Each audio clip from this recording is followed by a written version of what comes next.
قریب 30-32 سال پرانا ایک واقعہ یاد آیا دیوالی کے دن، جو کہ پیش آیا تھا میرے ساتھ۔ بالکل سچی کہانی ہے، بنا کسی مبالغے کے۔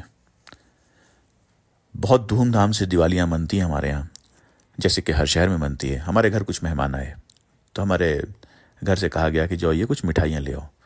میں پہنچا اس دکان پہ، بے انتہا بھیڑ، اور اس بھیڑ میں خیر بڑی حجت کے بعد جو ہے میرا ٹرم آیا۔ میں نے اس کو پیسے دیے اور اس سے مٹھائی لیے، لیکن وہ دکاندار بھول گیا کہ میں نے اسے پیسے دیے۔ تب یہ جو ہے بحث چل رہی تھی، میں اسے کہہ رہا تھا میں نے پہلے پیسے دیے، وہ ماننے کو تیار ہی نہیں تھا۔ خیر بغل میں جو ہے ایک کافی چونکہ عورتیں کھڑی تھیں، ایک ہندو عورت بغل میں جو کھڑی تھی وہ سامنے آئی۔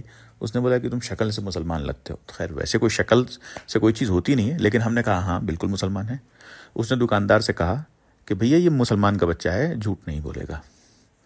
پھر اس نے وہ بات وہیں ختم ہو گئی۔ لیکن یہ بات اچانک یاد آئی کہ آج ہماری امیج کہاں سے کہاں پہنچ گئی ہے، میں یہ سوچ رہا ہوں۔ تو ایک چیز جو آج کے حالات کے لیے ذمہ دار ہے وہ یہ ہے، ہماری جو ایک پوری امیج بدل گئی ہماری۔ یہ ایسی امیج ہوا کرتی تھی ہماری جس کی وجہ سے سماج کے اندر میں ہماری عزت ہوا کرتی تھی۔ اب یہ کیسے بدلی وہ ایک الگ مدعا ہے۔ کچھ اپنی خرابیاں رہیں، کچھ پروپیگنڈا رہے، لیکن اس امیج کو دوبارہ لانا ہوگا، تبھی ہمارے مسئلوں کا حل ہوگا۔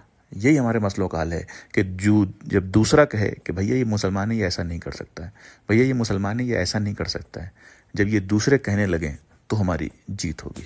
شکریہ۔